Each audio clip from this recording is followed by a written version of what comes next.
Hey, paisanos! Welcome back to welcome back to The Legend of Zelda: Wind Waker. Last time we brought out the dungeon that we're in from beneath the depths, and we got about halfway through it. And now we're going to be continuing on to the second half of said dungeon. Those of you with a trained eye might be able to tell that I actually haven't stopped playing because my sword is still all glowy. And something cool that the arrows can do is destroy these Beamos. That is what they are, yes, Beamos. But only when they're looking at you, or rather when they're really? I screw up on words now? When the actual eye has opened, or when the actual eye has appeared, I guess you could say. We just need to place some stuff on these platforms, or switches, so we can get past and get whatever's past it. I can't really tell. Is that the boss key? Yes, it is. Alright, we got the boss key. And now we have access to the boss. I don't even know. I think we might be actually very, very close to the boss room. Like, there might not be much more of this dungeon. And of course, these guys are going to come to life. These are the small Armos that I was talking about last episode. You got to hit them in the back in order to destroy them. It usually takes 2 hits, but thanks to my powered up sword, it'll only take 1. And as I said, you can hit them with arrows in order to stun them to get a free shot at their backs. Killing them should, yes, open the door. So let's head on through. And if this is, yeah, I was going to say if this is the outside, then we're pretty much done with the dungeon. I guess I should have stopped it a little earlier than that, maybe after getting the arrows, but whatever, that just means we could do more now. There's some Halmoraks, I guess they're called? No, that's not what they're called. I don't remember the names of these guys, but they're here, dropping their gold feathers. These Beamos are a little special. Rather than rotating, they only serve to survey one area, and their eyes come out when you get near them, rather than from them targeting you, which is very nice. Also, arrows do the same amount of damage as a powered up sword. They do 2 damage, so taking down, I was going to call them Halmoraks, just birds. Taking down enemies in general is a little easier because of the extra damage. Although, we'll be getting a bit of a damage upgrade pretty soon. Oh, there's a fairy up there. Hold on. Gotcha! Alright, there we go. Got me another fairy. I think there might also be a fairy in one of these pots. Maybe. Possibly. Don't make me a liar. Oh, there it is. Although I kind of don't want it. I want my elixir soup for a little longer. It's only half, but it'll also restore my magic just in case I need some of that for later on. Let me equip the obviously necessary item. Well, I keep bumping my stuff. Because this is the dungeon where we got the arrows, so of course we're going to use them on this boss. Who is the, I don't want to say generic, but the very Nintendo 2 hands and a face, or central body kind of thing. Reminiscent of, I guess, not King, like, Bongo Bongo was his name, yes, from the Shadow Temple in Ocarina of Time. So yeah, time to take down this boss. And as you can tell by the glowing areas, specifically the eyeballs on the hands and the eyeballs on the, I was going to call it a mask, the face, that's what you gotta hit. So just attack those. 2 arrows to each of those weak points will do them in. And then once those are taken care of, you can start aiming for this guy's actual eyes. I forget this guy's name, but oh, of course this happens now. Eventually he will start attacking you. You can't just pummel him. If you run out of arrows, he will provide some for you, and I've already wasted 1/3 of my arrow capacity on this one phase, so yeah, that kind of sucks, but all we gotta do after we've taken down all of his weak points is toss a bomb into his mouth. Rinse and repeat for the rest of the boss fight. And that guy blocked my arrow. I don't want to have to get the arrow reload, I guess you could call it. If you waste all your arrows, he'll plop one out of his nose, and I already took too long, so this hand came back. I guess wasting them now, and then having the third phase be me getting arrows back, or rather getting my arrows back on the third phase, is a pretty alright way of doing things. Because I believe whenever he does give you arrows, he revives one of his pieces. So, oh, well, with this again. So you want to make sure that when you do use your arrows, it's not in, how should I put it? Make sure you're being frugal with your arrows is all I'm trying to say, and I'm just going to waste a bunch of them right now. So that I can get this reload. And if I just waste these two, he should be giving it to me. It's only 10 though, which is kind of lame. And yeah, one of the hands revived, as I said, although I'm not sure if that's because of time or because of something else. His eyes are still open though, which is kind of weird. Oh, and I got the hand. I don't know why I keep, like, trying to take down the hands and stuff without locking on, and he is covering his face really well with that hand, which he normally never does. Also, the hands I don't think do damage to you normally unless they try to squish you. For the most part, they'll instead try to push you off so that you fall off the edges of this arena, and if you do fall off the edges, then you'll be taking some damage because it's all electrified down there. And with this final bomb, he's done. And he suddenly warps to the center of the room. We did it. Now we can get whatever is... Oh, well, I was going to say whatever is beneath a certain thing, but we're not supposed to know about that.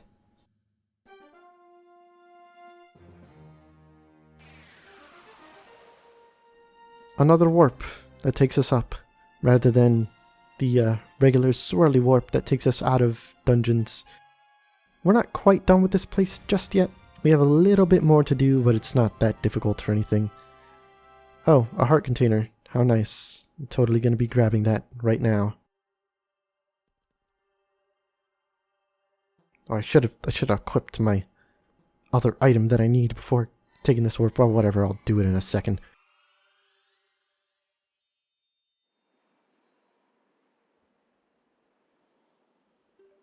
There we go. This place is actually a giant bell tower. And here at the top, we gotta take out our grappling hook and swing on the bottom part in order to get the bell to ring. It's kind of some neat imagery, in my opinion, because, well, that bell was completely not moving in that scene, but a bell is usually supposed to be a sort of calling, I guess. Like, it's supposed to signify in, I guess, sea terms. I keep saying I guess. In terms of the sea, like seafaring, it's supposed to be a signal for when people are kind of coming to that place, I suppose. So it's essentially working as that. It's working as a signal that's showing us being sent to what's beneath the surface. And what's beneath the surface is something that might look a little bit familiar. It's okay, Link. You can breathe underwater. We have the blue shirt on, not the green one. Even though we do technically have the green one on, it's just invisible. And look at that not bad face. Down below the surface, underneath the water, the kind of reason for why the Rito are as they are right now, in my opinion, is that beneath the surface of the world is Hyrule.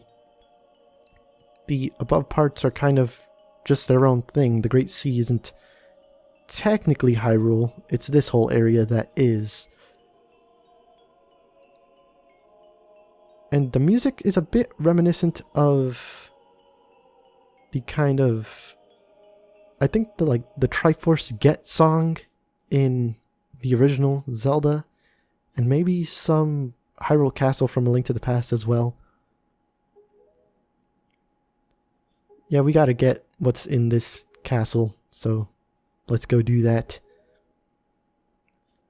First I want to explore around. I want to look at this sepia. It's not monochrome. I guess sepia would be the word. Area. Everything is kind of frozen. Like this waterfall here, it isn't moving at all, even though it can splash us and force us out of the way. And as we take a step inside, we'll notice that the water isn't the only thing that's frozen. This moblin here, among a bunch of other enemies that are crawling around, are frozen as well. It's almost as if time has stopped down here in Hyrule. Well, those are some kind of familiar faces on that picture to the left right there. And another familiar face right in front of us. This is essentially the hero of time. Even though the shield is a bit different, he's clearly holding a very famous sword, and his tunic is pretty reminiscent of the one we would have gotten if we were actually in the, first game, or first cycle, I guess you could say. So I guess the tunic itself always looked like that. It's just that in this style, it looks different. Kind of like, I guess, the Mega Man Zero series and the Mega Man X series is kind of an odd thing to compare to, but Zero has apparently retained the same look throughout the series, despite clearly looking different in the Mega Man Zero series. It's kind of weird, but we have a little puzzle to do. Bring all these triangle-shaped pieces into the center here to make a Triforce. Apparently this is supposed to be a really difficult puzzle because the big bad who's trying to get to us couldn't do it, but it's really not difficult at all. Just gotta pull these pieces in, and I like to pull it in such a way that I am in the center, because I actually don't know why I like doing it like that. I just do, alright? They get pushed and pulled in a weird way. You can't just straight up shove them. They go at weird angles and stuff. Well, they're not really weird angles, just not like regular blocks, which is signified by the fact that they're triangles or triangular prisms rather than cubes or rectangular prisms like the other blocks are. That's too many math words. Let's just head on downstairs. Is my sword still glowy? Okay, just want to make sure that it is. Because there's a certain special something right over here. Look at it. Or don't look at it, because the king wants to tell us to take the sword, the master sword.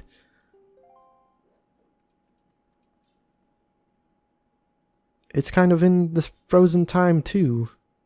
It being all grayed out and stuff, and it kind of looks a little weird to those who are familiar with the Master Sword. But we'll get into that once these statues stop doing their thing.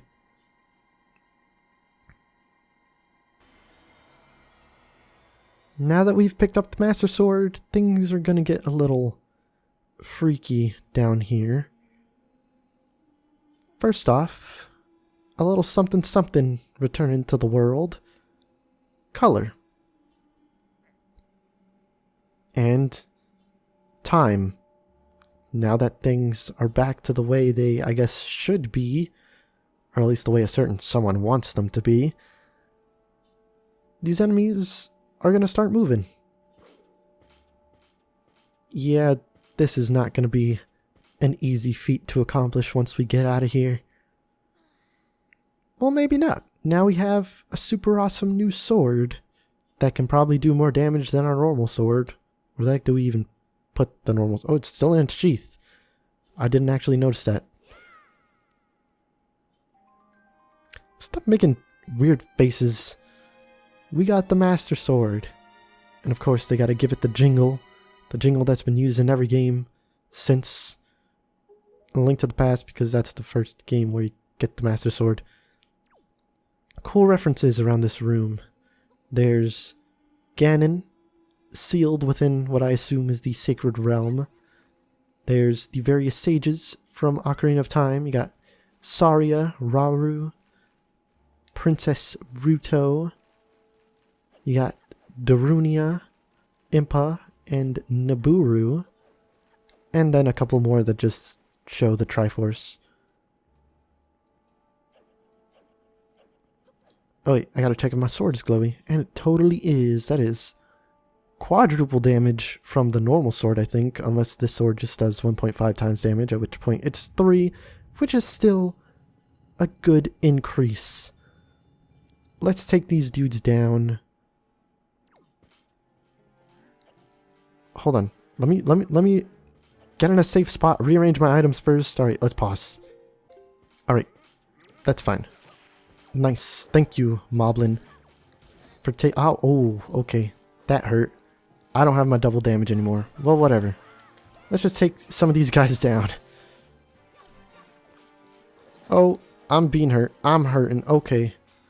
Well, I have the fairy, so that's not going to matter too much. But let's just put the magic armor on just to be safe. And there we go. My rupees have been drained. Let's take down this guy. Wait, why didn't my magic armor turn off? I could have sworn I pressed the button. Okay, now let's start actually using this boomerang to stun some dudes and then take them down. Maybe we could deal with these two Dark Nuts at the same time. Well, that only took one of their armors off rather than both, but that's okay. I think if you get a Helm Splitter, though, yes. Oh, no, I only got the one. That's kind of weird, but now that he has his helmet off, I can steal his Knight's Crest. Use the boomerang on him and take him down.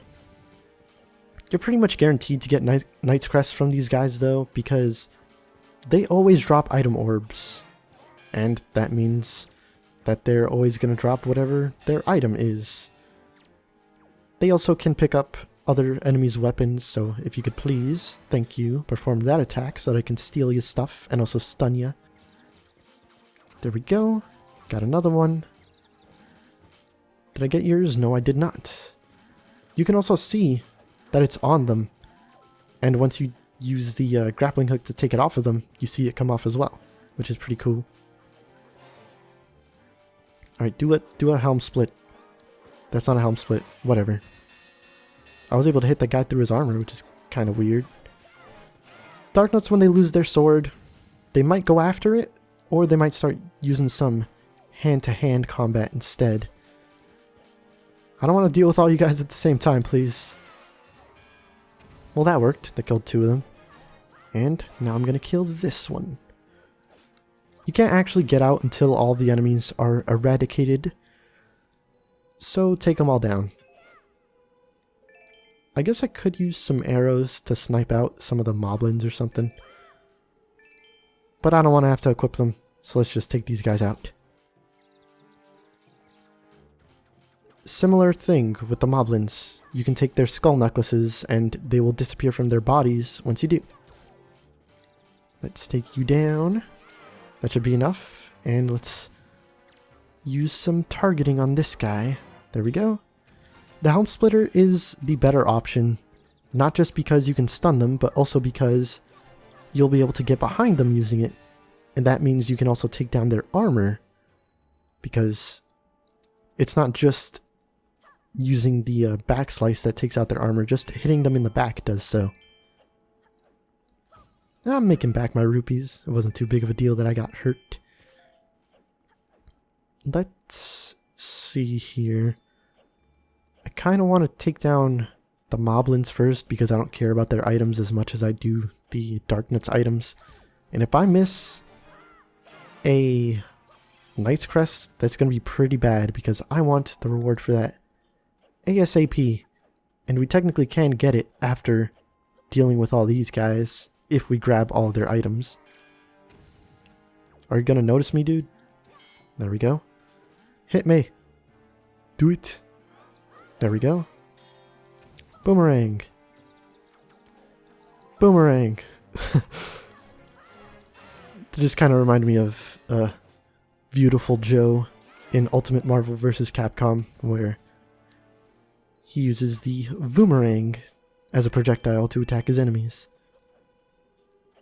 Any more down here? Looks like there aren't. Guess I should start heading up now. And also drink my elixir soup, so that I can have my double damage back and take down these guys just a little bit faster. Well, not just a little bit faster. It should cut my time down in about half, or to about half. Is there anyone up here? There's a few moblins over here. I guess all the darkness are gone. Let's take you down. Hit him with a bam. Did that kill him?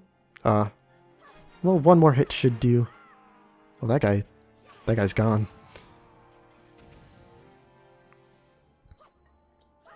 And this one dropped an item orb, so skull necklace for me.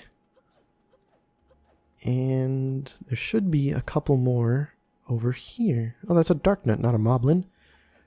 I kind of want to take down the moblin first, though. Well, let's just take his armor off.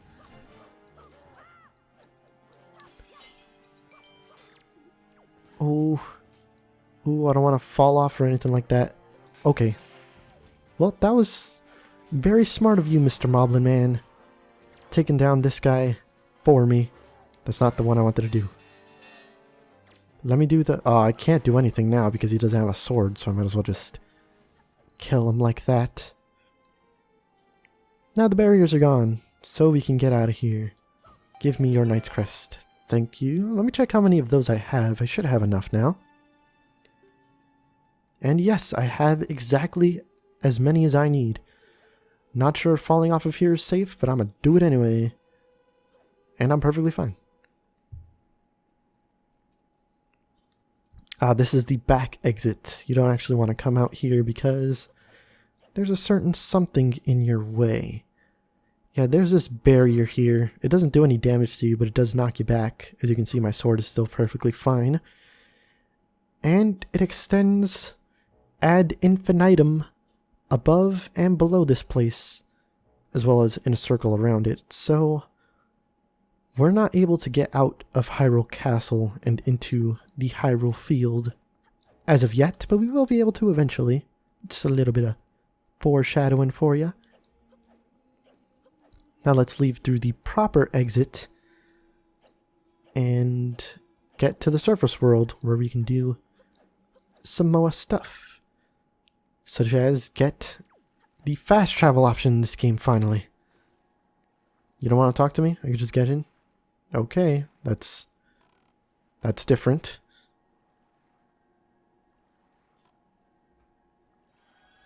We're not going to be revisiting this place very often. Once we get out of here, I think that ring is going to disappear, so we can't go back underneath. Yep. Well, we're now out on the surface, and of course our goal is to take down Ganondorf.